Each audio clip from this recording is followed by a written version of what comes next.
10 angstrom order का होता है। इसका जो न्यूक्लियस होता है 10⁻⁻15 फर्मी, 15 को क्या कहते हैं, फर्मी मीटर के ऑर्डर में होता है। इसे आंखों से देखना इम्पॉसिबल है।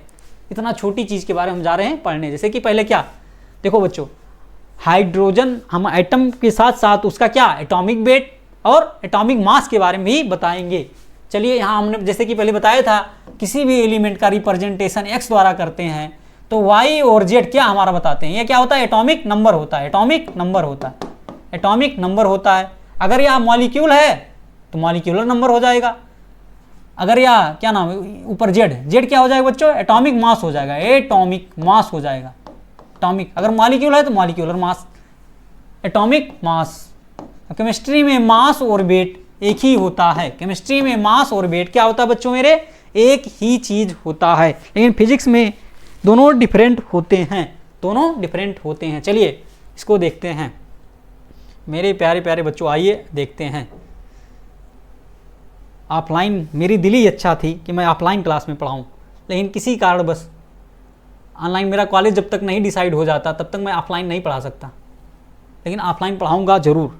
अब देखो जहाँ कॉलेज मिलेगा वहीं पढ़ाऊँगा मैं ऑफलाइन। मैं ये सोच लिया हूँ मेरे बच्चों, मैं ये सोच लिया हूँ कि मैं जीवन भर केमिस्ट्री पढ़ाऊँगा, जीवन भर। जब तक मेरे हाथ पैर में शक्ति रहेगी तब तक मैं केमिस्ट्री पढ़ाऊँगा। एटम, एटम का पढ़ लिए, जैसे हाइड्रोजन एटम, हाइड्रोजन एटम का एटॉमिक नंबर 1 होता है, एटॉमिक मास 1 होता है। क्लोरीन का एटॉमिक नंबर 17 होता है, एटॉमिक मास 35.5 होता है। ऑक्सीजन, ऑक्सीजन का एटॉमिक नंबर 8 होता है, एटॉमिक मास 16 मतलब 16 होता है। नाइट्रोजन, नाइट्रोजन का एटॉमिक नंबर 7 होता है और एटॉमिक मास 14 होता है। सल्फर, सल्फर का एटॉमिक मास 32 होता है, एटॉमिक नंबर 16 होता है। ये सारी चीज़ आपकी जुबान पे आ जानी चाहिए, सारी चीज़ रटा जाना चाहिए। अगर आपको केमिस्ट्री सच में सीखना है, सच में न्यूमेरिकल लगाने हैं, तो ये सारी चीज़ आपको आ जानी चाहिए। 1 मिनट बच्चों, लाइट चली गई है तभी हम लोग पढ़ते हैं, दिखाई तो देगा, सुनाई तो देगा। चलिए कैल्शियम, कैल्शियम क्या है 20, एटॉमिक नंबर क्या होता है बच्चों 20, एटॉमिक मास कितना होता है 40। ये क्या हो गया ईजी, ईजी, ईजी मतलब चांदी। इसका एटॉमिक मास कितना होता है 108 होता है। एटॉमिक नंबर कितना होता है बच्चों 47 होता है। कॉपर, कॉपर कितना होता है 29, एटॉमिक नंबर 29 और 64। एक चीज़ हम लोगों को पता है क्रोमियम, क्रोमियम का कितना होता है 24 एटॉमिक नंबर, एटॉमिक मास 52 होता है। और कोई अच्छा चीज़ छूट तो नहीं रहा है, छूटेगा तो बाद में बता देंगे हम। क्या बता देंगे बाद में, ब्रोमाइन बता देंगे। ब्रोमीन, ब्रोमीन कितना होता है ये 80 होता है, 80 होता है। और एटम के मास को कहते हैं एटॉमिक वेट। एटम के वेट को क्या कहते हैं एटॉमिक वेट या एटॉमिक मास कहते हैं, एटॉमिक मास कहते हैं, एटॉमिक मास कहते हैं। चलिए मॉलिक्यूल के बारे में हम लोग सीखते हैं, मॉलिक्यूल के बारे में सीखते हैं। आजा मॉलिक्यूल इधर आजा।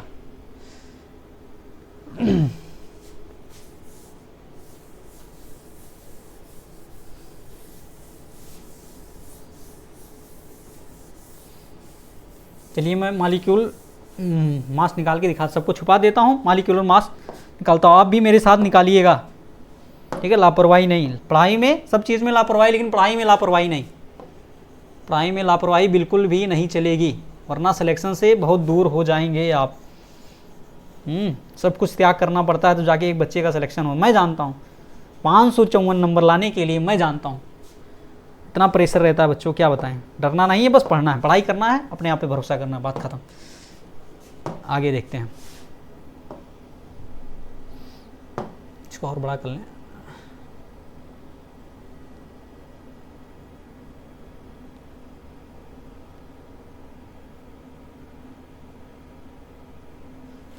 देखो मॉलिक्यूल, मॉलिक्यूल क्या होता है बच्चों, ये फिर से कैसे आ गया,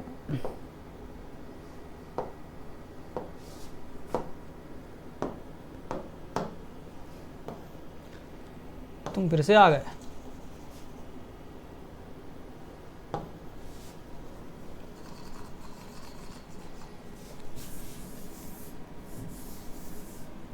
चलिए कोई बात नहीं, आगे बढ़ते हैं फटाफट फटाफट आगे बढ़ते हैं।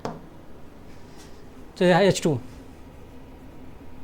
H2 का एक हाइड्रोजन आइटम का एक होता है एटॉमिक वेट, तो उसका मॉलिक्यूलर वेट क्या ना 2 × 1 = 2। बच्चे बहुत कंफ्यूज, कभी हाइड्रोजन आइटम का अगर कहीं पूछा है तो कंफ्यूजन हो जाता है। अगर हाइड्रोजन आइटम पूछा है तो उसका मास 1 रखेंगे।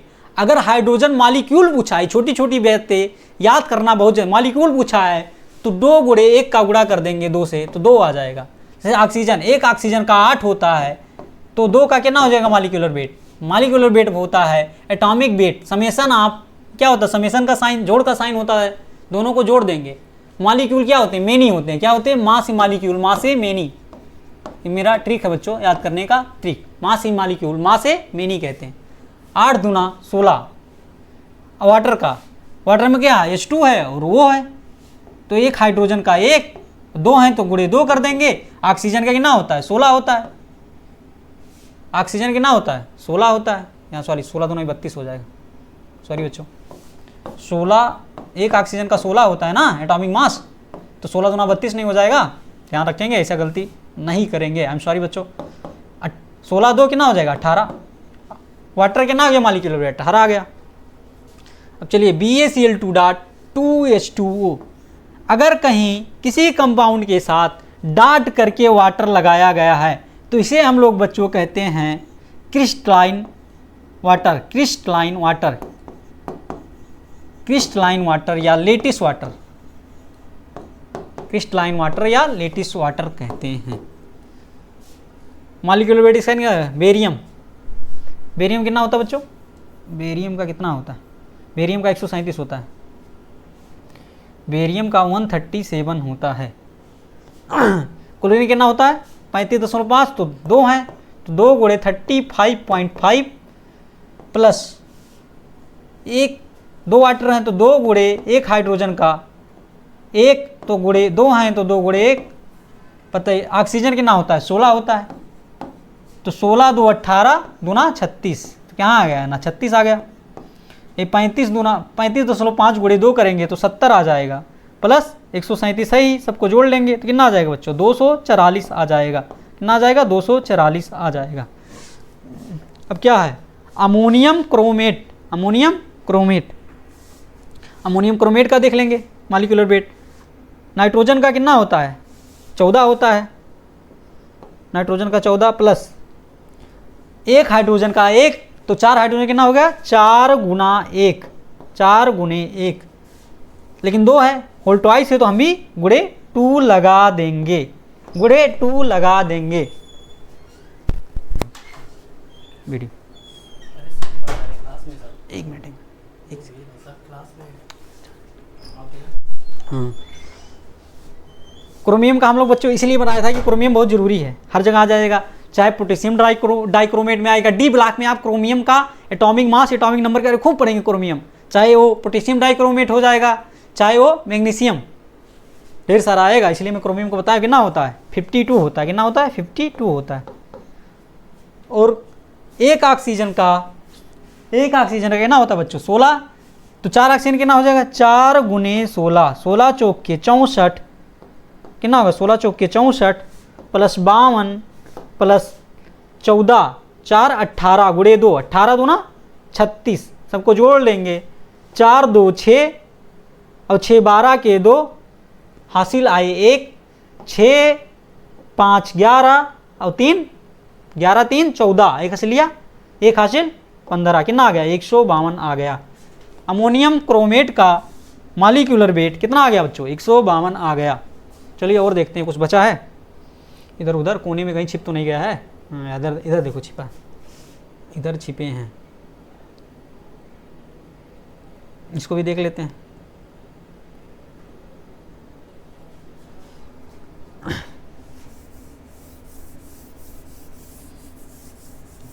होमवर्क दे दें, होमवर्क और कुछ नहीं, यही सब करा डालेंगे, यही सब करा डालेंगे, इसको मिटा देंगे। चलो इसे बता देते, देखो कैल्शियम कितना बच्चों 40, ऑक्सीजन कितना है ऑक्सीजन का 16, देखो यहाँ 17 कैसे आया, एक ऑक्सीजन का 16, देखो हाइड्रोजन है प्लस 1 कर देंगे तो 16 1 17, और 2 है ना तो गुणे 2 कर देंगे, तो 17 16 1 17 गुणे 2 कर देंगे, 17 दूनी 34 40 74 आ जाएगा, 34 40 74। मैग्नीशियम कितना होता है 24, मैग्नीशियम कितना होता है बच्चों 24, 24 हो गया। अब देखो बाइक्रोमेट है, क्या है बाइक्रोमेट नहीं से कहते हैं, बाइकार्बोनेट, सॉरी बाइकार्बोनेट, क्या है बाइकार्बोनेट। बाइकार्बोनेट हाइड्रोजन का 1, कार्बन का 12 होता है, 3 ऑक्सीजन है बच्चों, 3 ऑक्सीजन है, 3 ऑक्सीजन है, तो 3 गुणे 16, 3 गुणे 16। देखो होल ट्वाइस है तो गुणे 2 कर देंगे, 2 का गुणा कर दे, होल ट्वाइस है तो गुणा 2 का कर देंगे, तो कितना आ गया 24, कितना आएगा 16 3 48 12, 48 12 60, 1 61, 61 गुणे 2 प्लस 24 कितना आ गया 146 आ गया। इसी प्रकार देखो बच्चों, अगर डाट करके कहीं वाटर है तो उसे क्या कहते हैं हाइड्रेटेड साल्ट या क्रिस्टलाइन साल्ट कहते हैं। हाइड्रेटेड साल्ट, मैं गलती से वहाँ लेटिस कर दिया था, लेकिन यह क्या कहेंगे हाइड्रेटेड साल्ट या क्रिस्टलाइन साल्ट कहते हैं। अगर कोई कंपाउंड लिखा है सी उसको डाट करके वाटर लगाया है तो उसे क्या कहते हैं बच्चों हाइड्रेटेड साल्ट या क्रिस्टलाइन साल्ट कहते हैं। आइए नेक्स्ट देखते हैं बच्चों, नेक्स्ट देखते हैं। चलिए डाल्टन लॉ बारे में पढ़ना बहुत ज़रूरी है। डाल्टन साहब क्या कह गए थे उस समय, बहुत पुरानी बात है। डाल्टन साहब ने अपना कुछ थ्योरी दिया था, उस थ्योरी के बारे में पढ़ते हैं। तो क्या दिया था उन्होंने कहा था पहला, matter consist of individual टिनी particle called atom.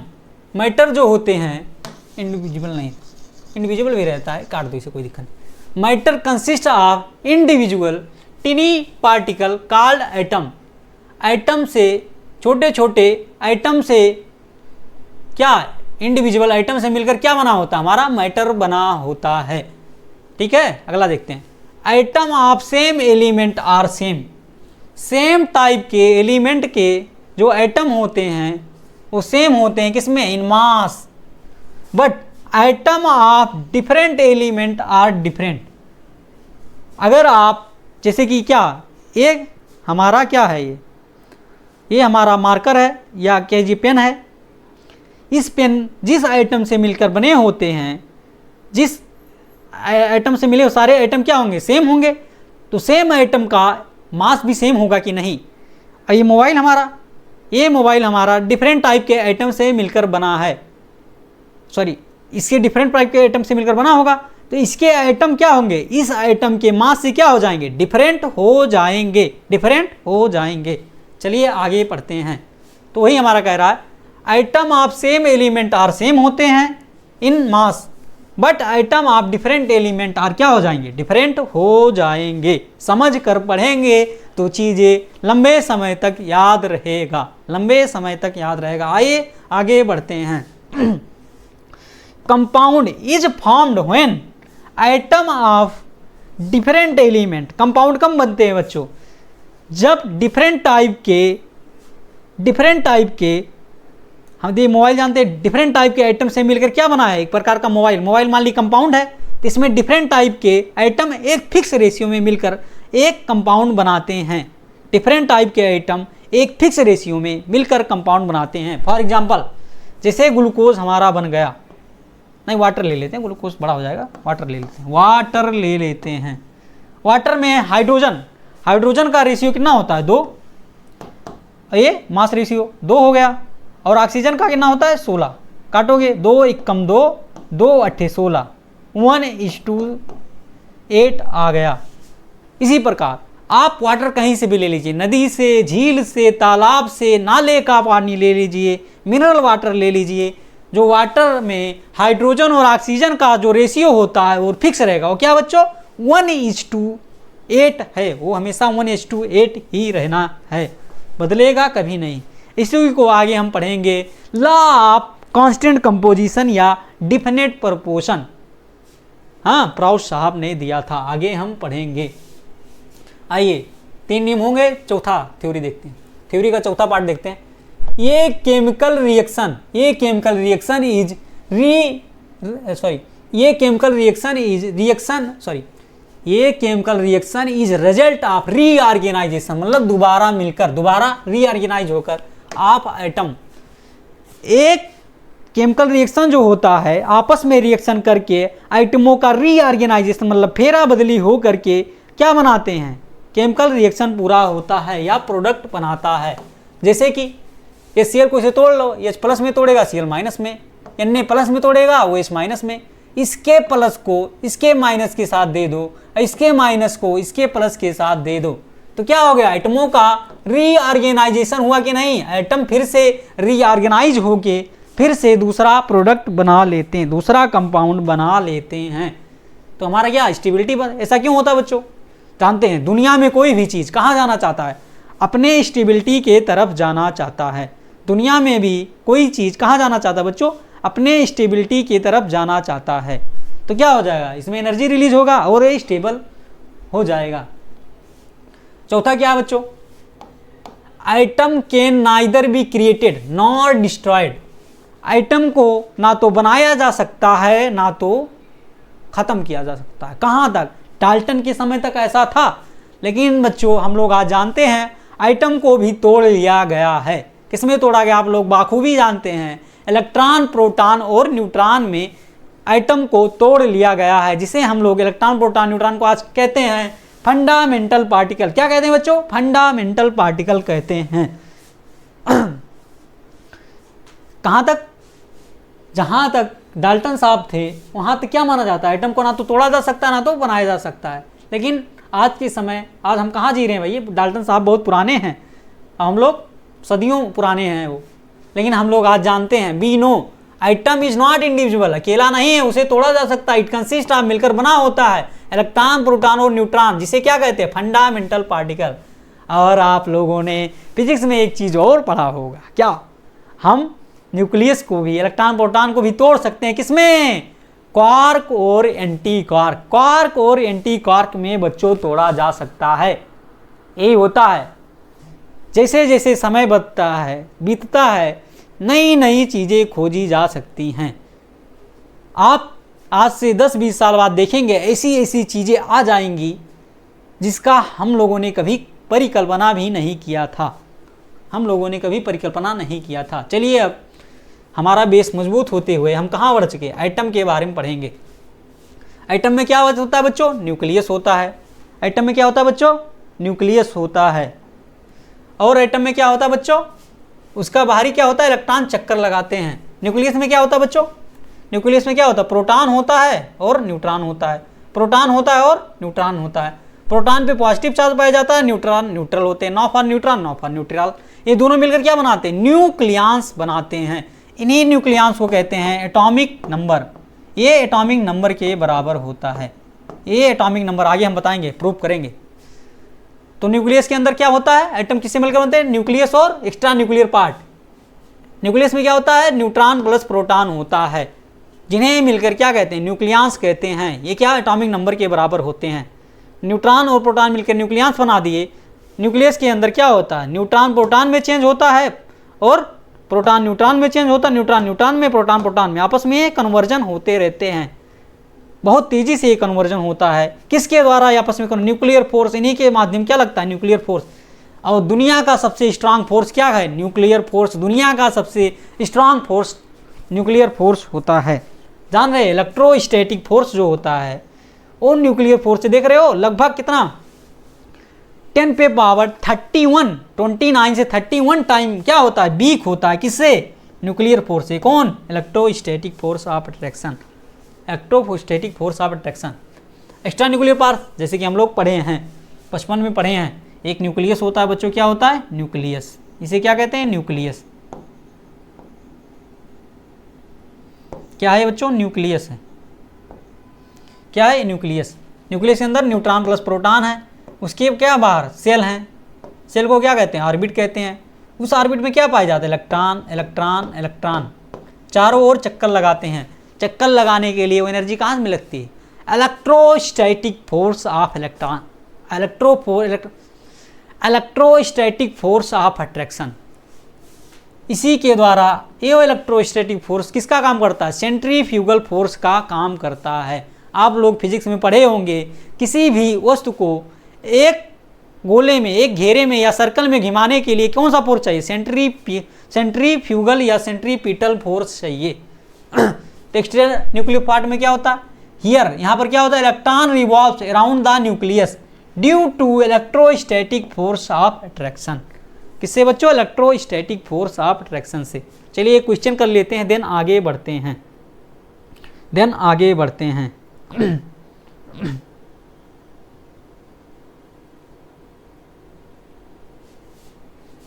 क्या हमारा क्वेश्चन?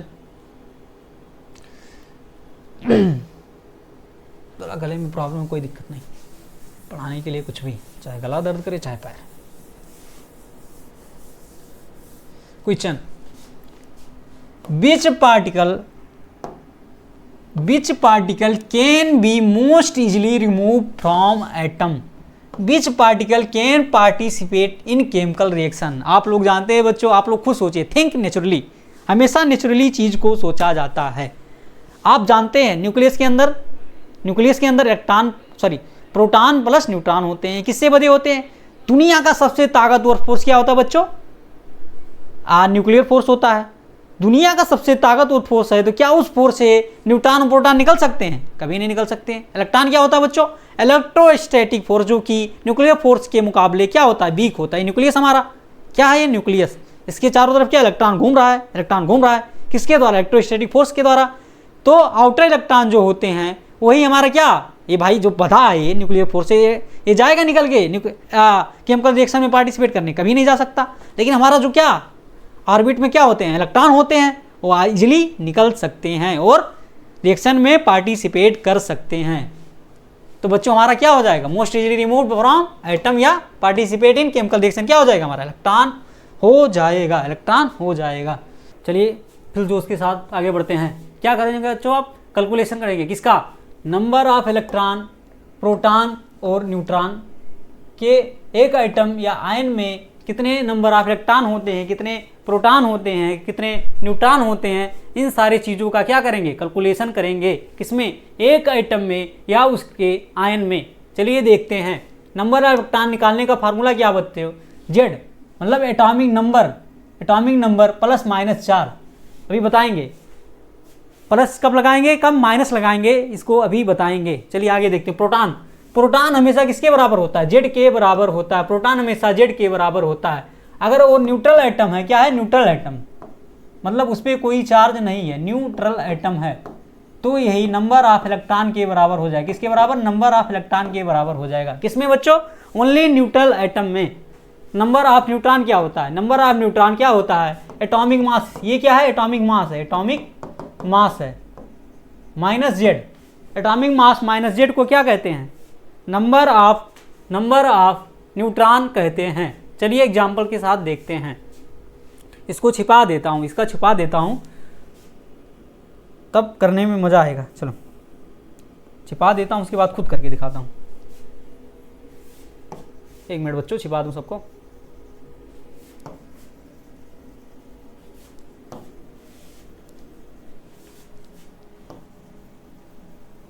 एक मिनट समय दीजिएगा।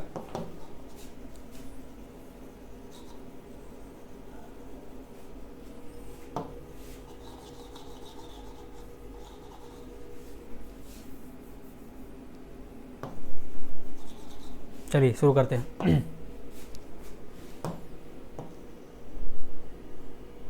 हैं। तो फेरस का जो जेड होता है वो 26 होता है, और ये एटॉमिक मास कितना होता है? फेरस का 26 होता है, सॉरी 56 होता है। कितना होता है? 56।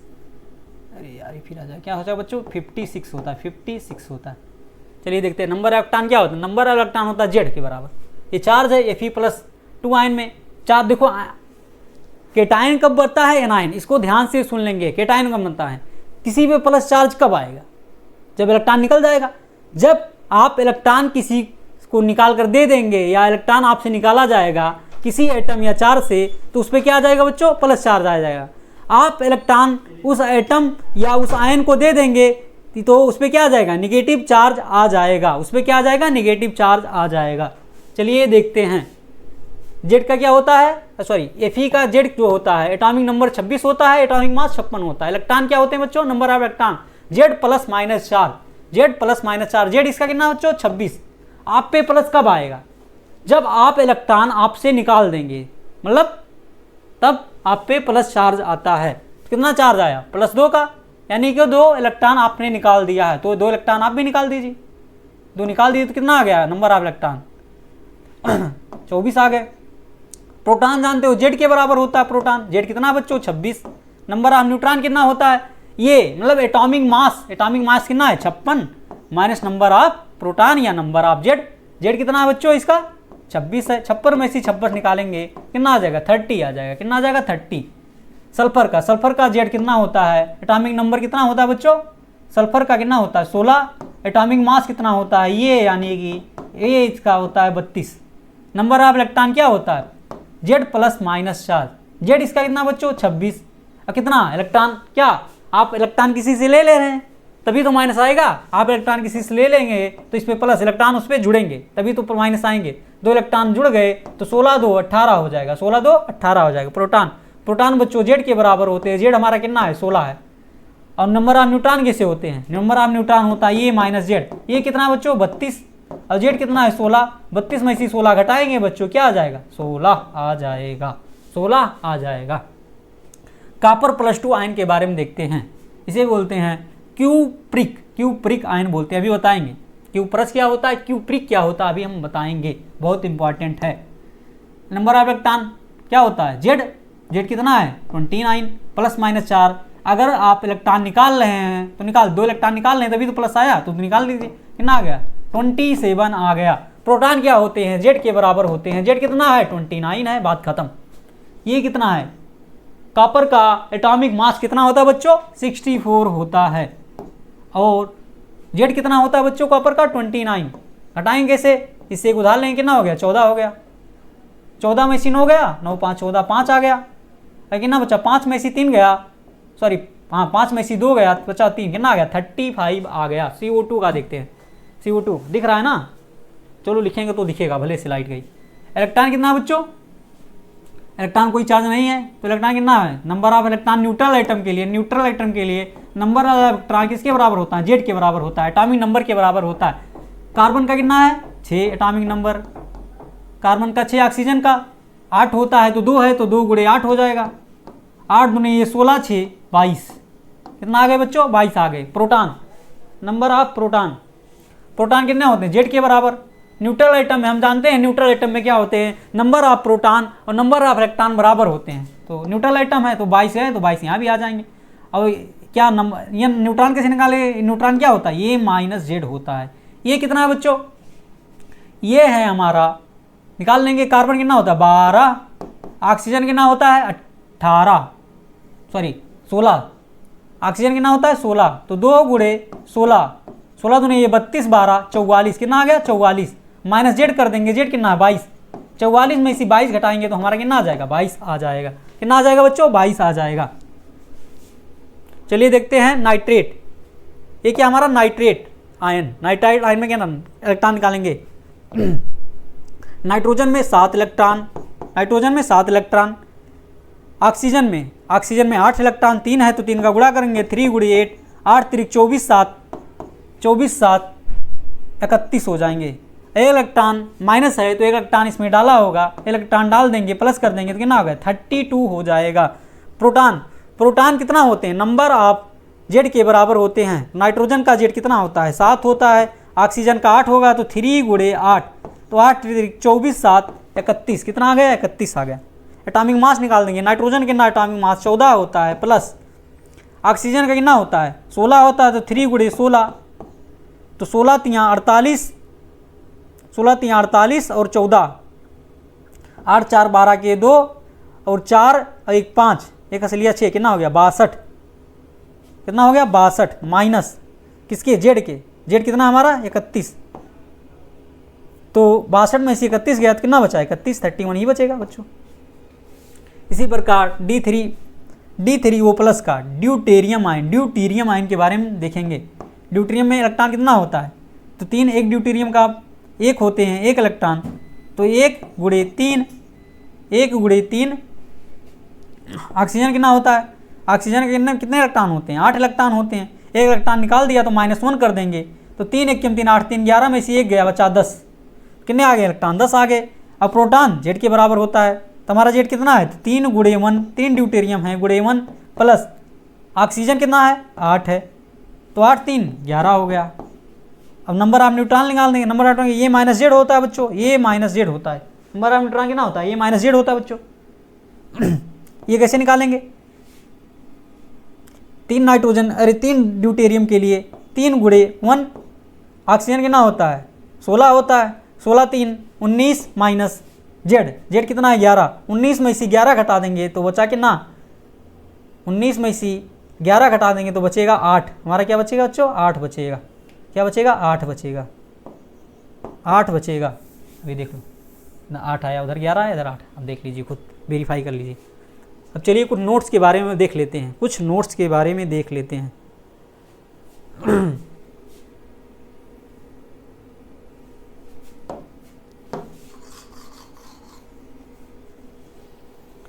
ये जरूरी बच्चों नोट्स, इसमें कुछ गलतियां हैं उसको मैं सुधार रहा हूँ, भी सुधार दूंगा। देखो, इन न्यूट्रल स्पीसीज में क्या होता है, इन न्यूट्रल स्पीसीज में क्या होता है, इन न्यूट्रल स्पीसीज में हम बताए थे पहले, number of electron number of proton के बराबर होता है। वही क्या, जेड बराबर, जेड के बराबर। जेड क्या है बच्चों, एटॉमिक नंबर। वही क्या होता है, हमारा एटॉमिक नंबर होता है। अगर मॉलिक्यूल है तो मॉलिक्यूलर नंबर। इन केटाइन में क्या होता है, अरे भाई केटाइन कब बनता है, जब इलेक्ट्रॉन निकाल देंगे तो हमारा केटाइन बन जाएगा। जब किसी चीज़ से आप क्या इलेक्ट्रॉन निकाल देंगे तो केटाइन बन जाएगा। जब इलेक्ट्रॉन निकल जाएगा तो obviously number of proton electron से ज़्यादा हो जाएंगे। भाई इलेक्ट्रॉन को निकाल दिए तो इलेक्ट्रॉन कम हो गए तो प्रोटॉन अपने आप ज़्यादा हो जाएगा। इसी प्रकार एनाइन में देख लीजिए आप, अगर एनाइन में इलेक्ट्रॉन डाल देंगे तो जाहिर सी बात हमारे इलेक्ट्रॉन ज़्यादा हो जाएंगे, किससे, प्रोटॉन से ज़्यादा हो जाएंगे। न्यूट्रल में हमारे क्या होते हैं बच्चों, न्यूट्रल में हमें इलेक्ट्रॉन और प्रोटॉन बराबर होते हैं।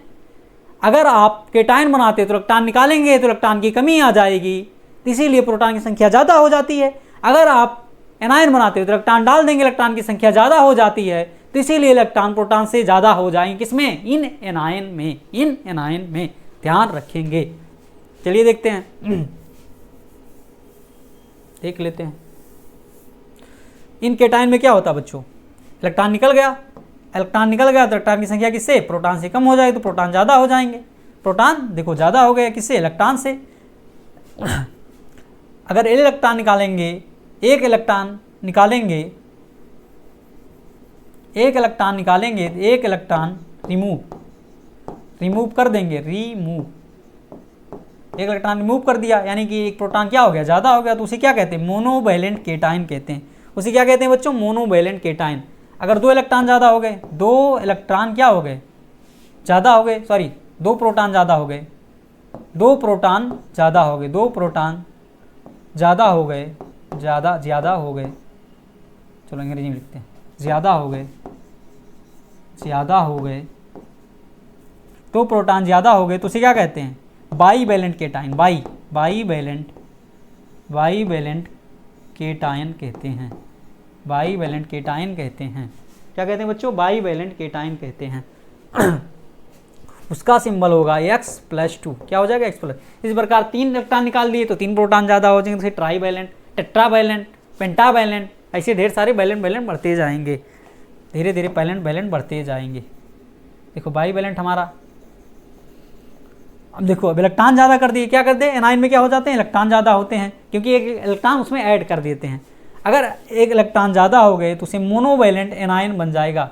मोनोवैलेंट एनाइन को X- से दर्शाते हैं। अगर 2 इलेक्ट्रॉन ज़्यादा हो गए तो उसे बाईवैलेंट, इसी प्रकार 3 इलेक्ट्रॉन ज़्यादा हो गए तो उसे ट्राईवैलेंट, टेट्रा, पेंटा, ऐसे चलता रहेगा। आइए हम एक क्वेश्चन कर लेते हैं,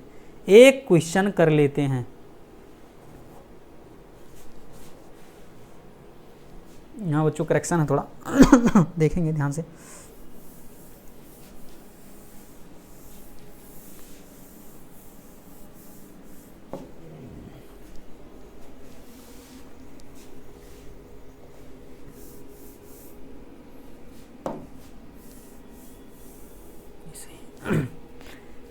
एन एलिमेंट है 15 प्रोटॉन यहाँ बीच में रहेगा 18 इलेक्ट्रॉन। कितना रहेगा बच्चों? 18 इलेक्ट्रॉन।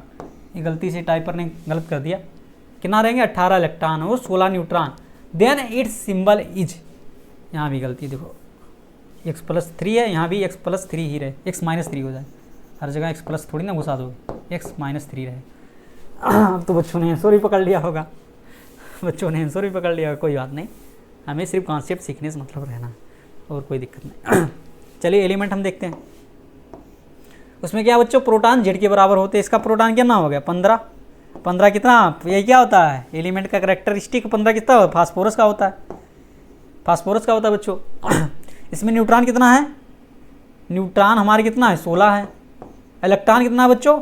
18 है, 18 इलेक्ट्रॉन। तो फॉर न्यूट्रल के लिए, न्यूट्रल एटम के लिए, न्यूट्रल एटम के लिए बच्चों number of electron, number of electron, number of electron बराबर number of proton. Number of proton कितना बच्चों? नंबर ऑफ प्रोटॉन कितना है? 15। तो इलेक्ट्रॉन भी कितना हो चाहिए? 15। लेकिन इलेक्ट्रॉन हमारे हैं कितने?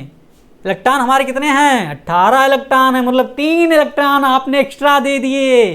3 इलेक्ट्रॉन आपने अगर एक्स्ट्रा दे दिए तो क्या बनाएगा? एनायन। कौन सा? 3 इलेक्ट्रॉन अगर एक्स्ट्रा होते हैं तो कौन सा एनायन बनाता है? हमारा ट्राईवैलेंट एनायन बनाता है। ट्राईवैलेंट एनायन हमारा इसमें से कौन सा है बच्चों? ये वाला ऑप्शन नंबर सी हमारा सही हो जाएगा। ऑप्शन नंबर सी हमारा सही हो जाएगा। चलिए नेक्स्ट देखते हैं, अगला टॉपिक। ये आ गया हमारा बढ़िया दमदार टॉपिक है। ये देख लेते हैं बच्चों, ये हमारा आगे के केमिस्ट्री में काम आएगा। कहाँ?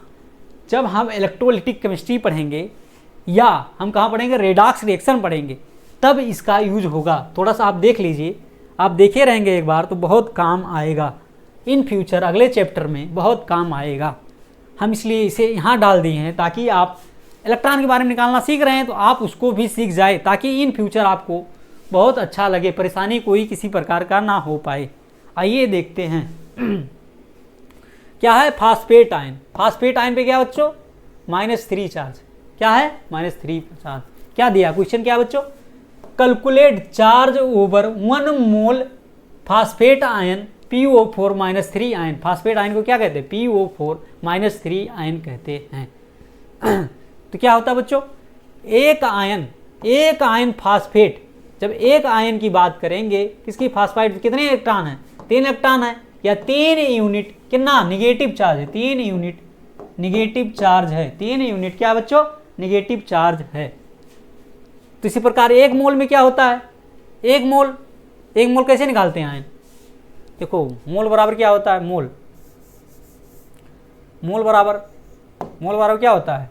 नंबर अपान आवागेद्रो नंबर है। कितना है? 3 आयन है, तो नंबर ऑफ आयन कितने हो जाएंगे? 1 मोल में कितने हो जाएंगे? मोल अपान Na से क्या कर देंगे? आवागेद्रो नंबर से क्या कर देंगे? मल्टीप्लाई कर देंगे। तो हमारे क्या आ जाएगा? मोल आ जाएगा। किस में आ जाएगा? मोल। तो 1 मोल में कितने हो जाएंगे बच्चों? Na से मल्टीप्लाई कर देंगे। तो Na क्या होता है? 6.0667 इंटू 10 की पावर कितना हो जाए? 29 इंटू 3 यूनिट निगेटिव चार्ज। इसको हम डायरेक्टली 3 मान लेते हैं। तो 3 में 6 का गुणा करेंगे तो 6 3 18 यूनिट, 18 यूनिट निगेटिव चार्ज आ जाएगा। ठीक है, 18 यूनिट निगेटिव चार्ज आ जाएगा। 18 यूनिट क्या आ जाएगा? निगेटिव चार्ज आ जाएगा। इसे कूलाम में बदले करने के लिए क्या करेंगे? एक इलेक्ट्रॉन में कितना चार्ज होता है? एक इलेक्ट्रॉन में चार्ज होता है हमारा बच्चों 1.6 इंटू 10 पे पावर -19 कूलाम, इंटू 10 पे पावर -19 कूलाम होता है। तो 1.6 इंटू 19 में से गुणा कर दें तो हमारा किसमें चेंज हो जाएगा? कूलाम में चेंज हो जाएगा। तो इसको जोड़कर कितना आ जाएगा? 28.8 इंटू 10 पावर -4 कूलाम हो जाएगा। कितना हो जाएगा? 28.8 इंटू पावर 4 कूलाम हो जाएगा। अगर वो एक होता बच्चों, देखो एक देखेंगे, अगर आवागेद्रो नंबर 6.023 इंटू पावर 23 में किसका गुणा कर देंगे? 4 से, नंबर ऑफ इलेक्ट्रॉन के 4 से गुणा कर देंगे। 1.6 इंटू 10 पावर 19 कूलाम से गुणा कर देंगे, कितना आएगा? 96,500 कूलाम आ जाएगा। इसी को बच्चों हम लोग कहते हैं 1 फैराडे चार्ज। 1 फैराडे चार्ज इसी कहते हैं, इसको कहते हैं 1 मोल ऑफ इलेक्ट्रॉन पे चार्ज, 1 मोल ऑफ इलेक्ट्रॉन पे चार्ज कहते हैं। ये बहुत बड़ी बात है बच्चों, आधे बच्चों को पल्ले ना पड़ी तुम्हें, आधे बच्चों को पल्ले ना पड़ी। क्या बच्चों, 1 मोल इलेक्ट्रॉन पे जो चार्ज होता है उसे 1 फैराडे कहते हैं, और 1 फैराडे में कितना चार्ज होता है, 96,500 चार्ज होता है, कूलाम चार्ज होता है, उसी कहते हैं 1 मोल इलेक्ट्रॉन पे चार्ज, या 1 मोल इलेक्ट्रॉन कहते हैं। चलिए देखते हैं अब कुछ केटायन, कुछ एनायन के बारे में हम लोग सीखेंगे, कुछ एनायन और कुछ एनायन केटायन के बारे में हम लोग सीखेंगे। देन उसके बाद हम बच्चों क्या करेंगे, क्रिस क्रॉस मेथड द्वारा फार्मूला बनाएंगे, उसके बाद चार्ज के बैलेंस द्वारा फार्मूला बनाएंगे। चार्ज फार्मूला कैसे बनते हैं, क्रिस क्रॉस द्वारा फार्मूला बनते हैं, और चार्ज को बैलेंस करा के फार्मूला बनते हैं, बहुत इंपॉर्टेंट है। इसीलिए इसे कहते हैं some basic concept of chemistry, इसीलिए इसको कहते हैं क्योंकि ये पूरे केमिस्ट्री का बेस बनाता है। क्या बनाता है बच्चों, पूरे केमिस्ट्री का बेस डिसाइड करता है। चलिए नेक्स्ट देखते हैं।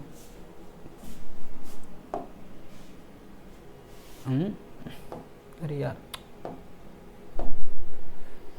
सम केटायन और सम एनायन के बारे में देख लेते हैं, फ्यू केटायन फ्यू एनायन के बारे में। चलो भैया तो ऊपर चल जा, चला गया ना, बहुत अच्छा है, कितना अच्छा लड़का।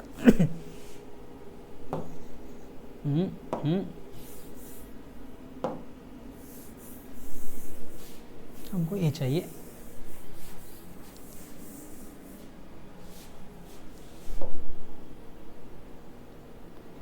ये भी चाहिए, और वाला तो चाहिए, चलो कोई बात नहीं।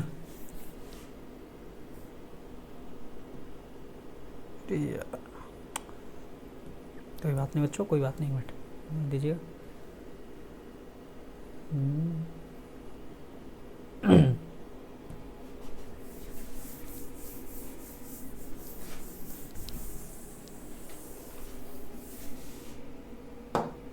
चलिए फ्यू केटायन और फ्यू एनायन के जिससे हम फार्मूला बनाने सीख जाएं।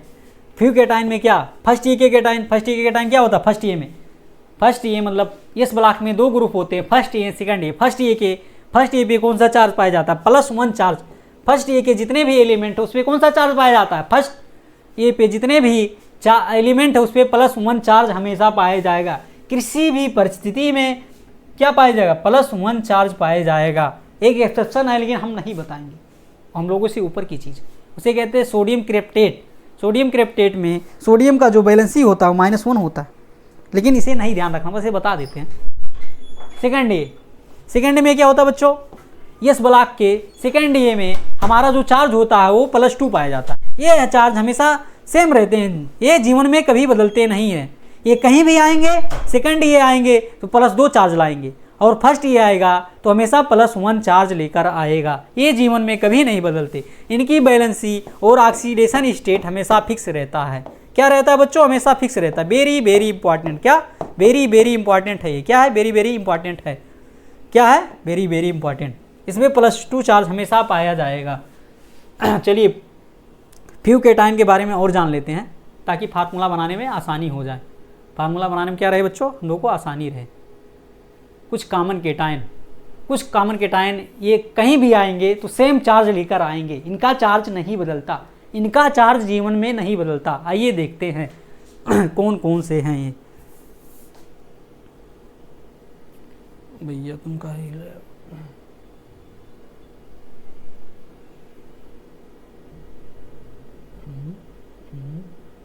बस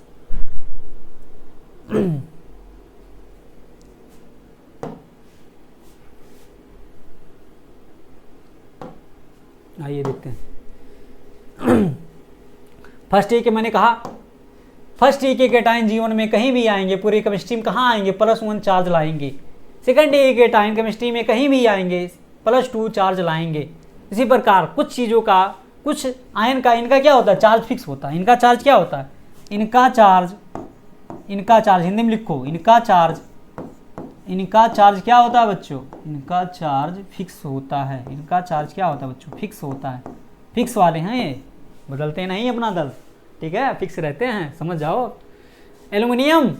+3 जीवन में कहीं भी आएगा, या सॉरी जीवन कह रहे हैं, केमिस्ट्री में कहीं भी आएगा +3 चार्ज लाएगा। जिंक कहीं भी आएगा +2 चार्ज लाएगा। ये जी +2 में भी पाया जाता है, कहीं जगह पे +1 में भी पाया जाता है। ये जी मैक्सिमम क्या +1 में पाया जाएगा। अमोनियम आयन बच्चों, अमोनियम आयन, अमोनियम आयन कहीं भी आएगा +1 चार्ज लाएगा। क्या लाएगा? +1 चार्ज लाएगा।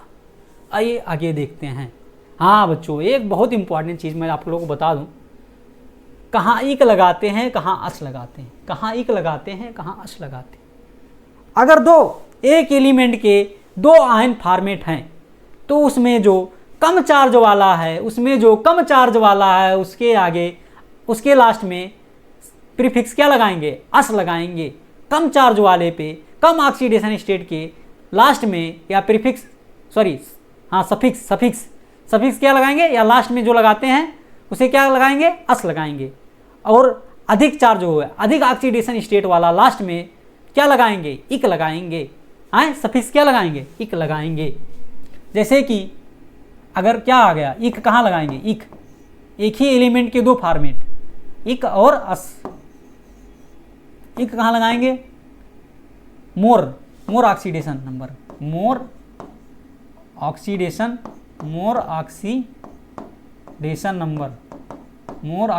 नंबर। अस कहाँ लगाएंगे बच्चों? मोर, लेस वाले, लेस ऑक्सीडेशन नंबर में, लेस ऑक्सीडेशन नंबर में क्या लगाएंगे बच्चों? इक लगाएंगे। जैसे कि एग्जाम्पल बता देंगे, सारा समझ आएगा। देखो फेरस जो है दो फार्मेट में पाया जाता है। फेरस जो है 2 फार्मेट में पाया जाता है बच्चों का। अगर फेरस है, अरे Fe आयन है, Fe है, 2 फार्मेट पाया जाता है, +2 में, +3 में। +2 वाला कम है तो उसके लास्ट में क्या लगाएंगे? अस लगाएंगे। क्या हो जाएगा? फेरस है। तुम भी साथ में बोलो, फेरस। क्या? फेरस। अगर +3 वाला है तो, ज़्यादा वाला है तो इक लगाएंगे। ज़्यादा वाले में क्या लगाते हैं? इक। फेरिक। कम वाला है तो फेरस, अस। ज़्यादा वाला है तो फेरिक, इक। कापर, देखो कापर 2 फार्मेट पाया जाता है। अगर कम वाला है, +1 वाला है तो फेरस, कम वाले में अस, ज़्यादा वाले में क्या बच्चों? इक। कापर क्यूपरस, कम वाला क्यूपरस, +2 वाला क्यूपरिक। इसी प्रकार Pb +2 वाला है तो क्या? अस, प्लम्बस। क्या? प्लम्बस। इनका लेटिन नाम लिया गया, प्लम्बस क्या लेटिन नाम लिया गया है। सोडियम का क्या होता है? नेट्रियम। पोटेशियम का ऐसे होता है। पोटेशियम कहाँ लिया गया? उसके लेटिन नाम से लिया गया। जैसे कि +2 में पाया गया Pb, लेड हमारा 2 फॉर्मेट में एग्जिस्ट करता है, +2 और +4। +2 वाला कम वाला है तो अस में करेगा, +4 वाला ज़्यादा वाला है तो किस में करेगा? इक में करेगा, इसमें करेगा। +2 में प्लम्बस और +4 ज़्यादा वाले में इक, प्लम्बिक। सेम मरकरी 2 फार्मेट में एग्जिस्ट करता है बच्चों, 2 फार्मेट में एग्जिस्ट करता है। पहला क्या? Hg2, ये डायमराइज कर जाते हैं। ये क्या करते हैं? डायमराइज, ऐसे ही पाए जाते हैं। Hg+1 नहीं कभी पाया जाता है, ध्यान रखेंगे। इंपॉर्टेंट में लिखूंगा, लो इंपॉर्टेंट लिख दिया। हाँ, स्टार बना दिया तो क्या हो गया? इंपॉर्टेंट। Hg क्या है? अगर Hg2 पे +2 यानी कि कम वाला चार्ज है, 2 पे +2 है तो 1 पे +1 होगा, यानी कम वाला है तो इसे क्या है? मर्क्यूरस का, मर्क्यूरस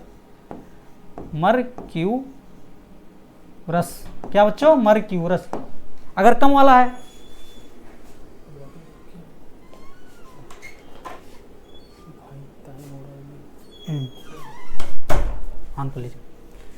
क्या बताया बच्चों? अगर ज़्यादा वाला है तो इक लगाएंगे, कम वाला है तो अस लगाएंगे। जैसे कि फेरस, ज़्यादा कम वाला है तो अस, ज़्यादा वाला है तो इक लगाएंगे बच्चों। क्या लगाएंगे? इक। इस प्रकार कापर +1 में है तो अस, कम वाला है तो अस, ज़्यादा वाला है तो क्या बच्चों? इक लगाएंगे। क्या लगाएंगे? इक लगाएंगे। क्या लगाएंगे? इक लगाएंगे। इसी प्रकार देखिए क्या? Pb लेड के लिए प्लम्बस और +4 के लिए प्लम्बिक। इसी प्रकार मरकरी हमेशा डाइमर के फॉर्म में पाया जाता है। 2 + 2 में क्या पाया जाएगा? मर्क्यूरस। एंड कम वाले में मर्क्यूरिक। क्या? मर्क्यूरिक। क्या बच्चों? मर्क्यूरिक। आइए अस ओरिक वाला। इसी प्रकार स्टैनिक। हाँ, स्टैनिक के रूप में ऐसे ढेर सारी चीज़ें 2 फॉर्म में, +2 फॉर्म में पाए जाते हैं, 2 आयनों के फॉर्म में पाए जाते हैं। नेक्स्ट देखते हैं बच्चों, नेक्स्ट क्या है हमारा, कुछ आयन केटायन के बारे में पढ़ लिया, कुछ एनायन के बारे में, इसके बारे में नहीं पढ़ना। जिप्सम फिप्सम अब खत्म हो गया, इसके बारे में नहीं पढ़ना, क्रश काट देंगे, इसके बारे में आपको लिखना ही नहीं, इसके बारे में नहीं पढ़ना। जिप्सम, जिप्सम क्या फार्मूला है, CH2 गर्म करेंगे वाटर कम हो जाएगा, हाफ कर दोगे तो प्लास्टर ऑफ पेरिस से कहते हैं, अब नहीं पढ़ना। सीमेंट में यूज होता है, पोर्टलैंड सीमेंट वगैरह हट गया। एनायन, एनायन जिसके लास्ट में क्या आइड आए, एट आए, आइट आए। चलो देखते हैं, पहले क्या पढ़ेंगे, ऐसे एनायन जिनके नाम के लास्ट में आइड आता है, क्या आता है आइड, IDE आता है, पर समाप्त हो, जिनके नाम आइड पर समाप्त हो या जिनके एंड पे क्या आए बच्चों, आइड आए, IDE। पहला क्या, हाइड्रोजन -1 पे क्या हाइड्राइड आयन, नाइट्रोजन -3 पे क्या नाइट्राइड आयन, क्या नाइट्राइड आयन। फास्फोरस पे -3 चार्ज पे क्या फास्फाइड आयन। ऑक्सीजन -2 पे क्या ऑक्साइड आयन। सल्फर -2 पे क्या सल्फाइड आयन। ये सब बच्चों तुम्हारे जुआ पे होना चाहिए, तुम्हारी जुबान पे होना चाहिए। ये सारी चीज़ें बच्चों रट लो, तुम्हारी जुबान पे होनी चाहिए। अगर तुमको केमिस्ट्री सच में सीखनी है तो ये सारी चीज़ें आपको आनी ही चाहिए, आनी ही पड़ेगी, वरना केमिस्ट्री जीवन में नहीं सीख पाएंगे आप। ठीक है, कुछ चीज़ें, केमिस्ट्री ऐसी चीज़ है जहाँ कुछ चीज़ें रटनी पड़ती है, कुछ चीज़ें याद करनी पड़ती हैं, कुछ चीज़ें कॉन्सेप्ट सहित याद करनी पड़ती है। केमिस्ट्री हाँ बीच वाला मामला है इसका, हर चीज़ रटना, याद करना, न्यूमेरिकल लगाना, हर चीज़ में केमिस्ट्री है, इसलिए मुझे इतनी पसंद है केमिस्ट्री पढ़ाना। हाइलाइट में, हाइलाइट में क्या होता है, hydrogen family, fluorine, chlorine, bromine, iodine. अगर उस पर माइनस लगा देंगे तो आइड आ जाएगा। Fluoride ion, chloride ion, bromide ion, iodide ion. ठीक है बच्चों, आयोडाइड आयन, जैसे कि OH- आ गया तो हाइड्रोक्साइड आयन, साइनाइड आयन आएगा, अरे CN- आ गया तो cyanide ion, cyanide ion. Sorry बच्चों, देखो ये नीट 2018 में आ चुका है।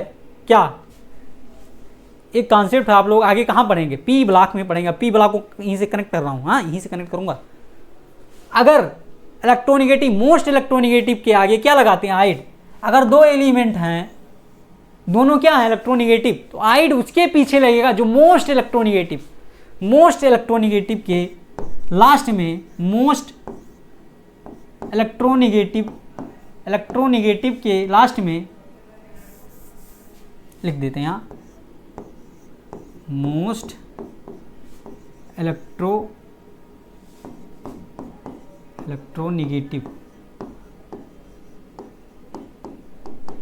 मोस्ट इलेक्ट्रोनिगेटिव के लास्ट में आइड लगाते हैं, आइड लगाते हैं, लगाते हैं बच्चों। ठीक है, देखिए जैसे एग्जाम्पल देख सकते हैं, एग्जाम्पल देखेंगे जैसे कि hydrogen fluoride, sorry oxygen fluoride, difluoro oxide कभी नहीं कहेंगे क्योंकि ऑक्सीजन फ्लोराइड मोस्ट इलेक्ट्रोनिगेटिव कौन है बच्चों, फ्लोरीन है या फ्लोराइड है। फ्लोरीन क्या होता है, मोस्ट इलेक्ट्रोनिगेटिव, सबका बाप है पूरे पीरियोडिक टेबल में, मोस्ट इलेक्ट्रोनिगेटिव क्या है, फ्लोरीन है। इसलिए फ्लोरीन के लास्ट में क्या आएगा, आइड आएगा, तो क्या हो जाएगा oxygen, di fluoride, not di fluoro oxygen, अरे ऑक्साइड। क्या आइड किस में आएगा, मोस्ट इलेक्ट्रोनिगेटिव के लास्ट में क्या आएगा, आइड आएगा। ध्यान से बच्चों, ध्यान से हैं। अब यहाँ देखो क्लोरीन और ऑक्सीजन में मोस्ट इलेक्ट्रोनिगेटिव कौन है बच्चों, ऑक्सीजन है, तो ऑक्सीजन के लास्ट में क्या आएगा, बताओ आप लोग, बताओ बताओ बताओ, आइड आएगा। जैसे कि हम क्या लिखेंगे, ऑक्सीजन डाई क्लोराइड नहीं लिखेंगे, हम लोग लिखेंगे क्या, डाई क्लोरो ऑक्साइड। आइड किसके लास्ट में आया, मोस्ट इलेक्ट्रोनिगेटिव एटम के लास्ट में क्या आया, आइड आएगा। हैं, आगे बढ़ते हैं, आगे बढ़ते हैं बच्चों।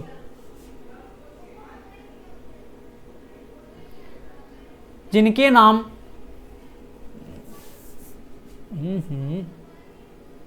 एक मिनट, भाग का रहे हो भाई, भागोगे साले पकड़ के लाएंगे तुमको सॉरी बच्चों, पकड़ के लाएंगे हम, जाने नहीं देंगे तुमको, हैं। बच्चे होते तो मज़ा आता है यार ऑफलाइन पढ़ाने, ऑनलाइन मज़ा नहीं आता। 16 जिनके नाम 8 या 8 पे समाप्त होते हैं, 8 या 8 पे समाप्त होते हैं। जिस प्रकार हमने पढ़ा अस और इक, केटायन में हमने क्या पढ़ा बच्चों, इसको याद कर लो तो बहुत जरूरी है। केटायन में हमने क्या पढ़ा, अस पढ़ा और इक पढ़ा, इक पढ़ा। ये क्या सेम एलिमेंट की बात होती है, सेम एलिमेंट या आयन की बात होती है, सेम आयन की बात होती है, सेम टाइप के एलिमेंट के आयन की बात होती है। इसी प्रकार हम लोग क्या पढ़ेंगे, 8 और 8 पढ़ेंगे। एन आयन में क्या पढ़ेंगे हम, एन आयन में हम क्या पढ़ेंगे, आयन में हम पढ़ेंगे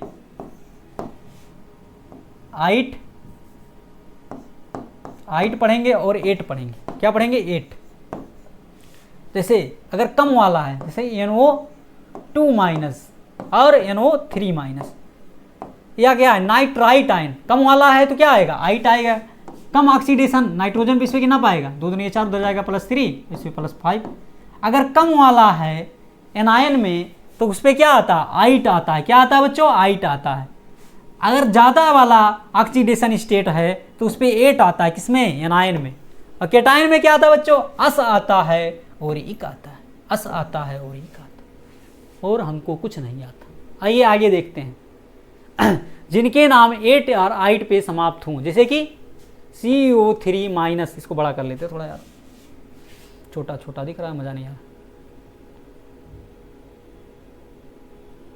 बड़ा हो जा बाबू।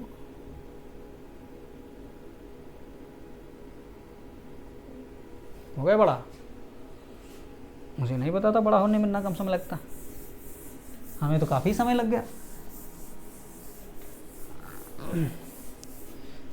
जिनके नाम 8 8 पर समाप्त हो, जैसे कि कार्बोनेट आयन, क्या, कार्बोनेट आयन, जैसे कि सल्फेट आयन, जैसे कि फास्फेट आयन, इन सब का सिंबल, इन सब का फार्मूला नेम आपकी जुबान पे होना चाहिए। आपको केमिस्ट्री वास्तव में अगर सीखना है, ये सारी बेसिक चीज़ें आपको आनी चाहिए।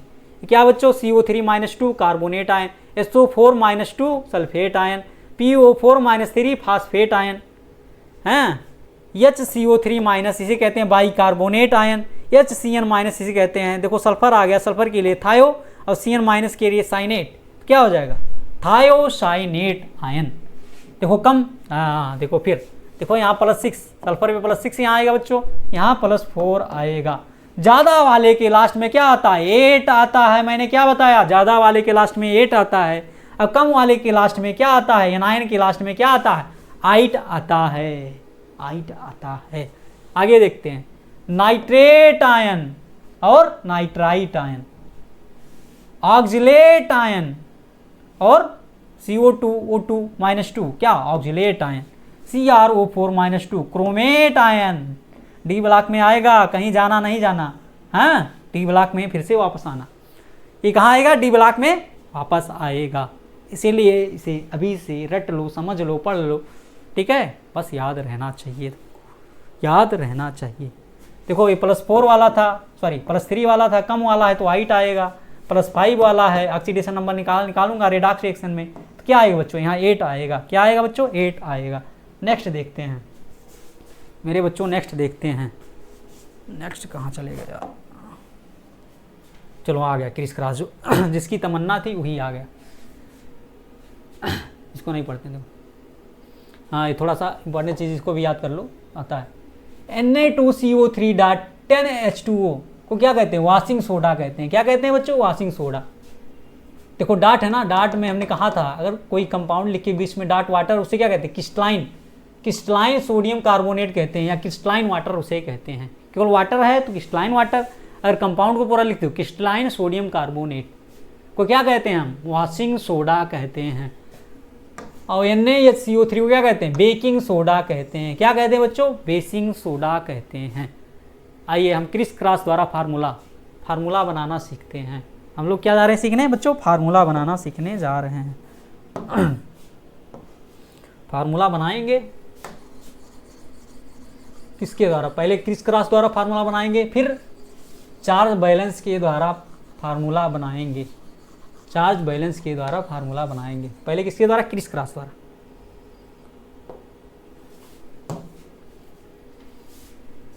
फॉर्मेशन ऑफ, यार इतना मोटा, चलो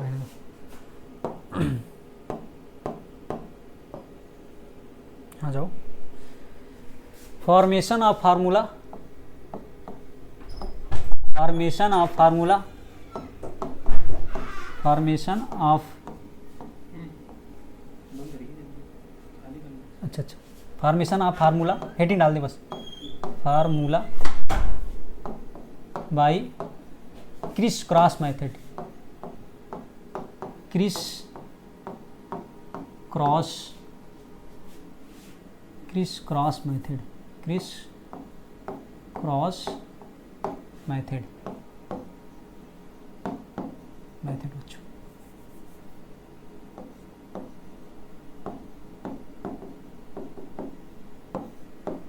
चलिए बच्चों, समय हो गया काफ़ी टाइम, तो हम अपना लेक्चर यहीं तक रखते हैं। आई थिंक आप लोगों को अच्छा लगा होगा, जितना मेरा अनुभव था बच्चों पढ़ा दिया। मैं इन फ्यूचर कोशिश करूंगा कि आप लोगों को और बेहतर ढंग से पढ़ाऊँ। इसमें जो थोड़ा बहुत गलती हो गया बच्चों, आप लोग थोड़ा मैनेज कीजिएगा। All the very best.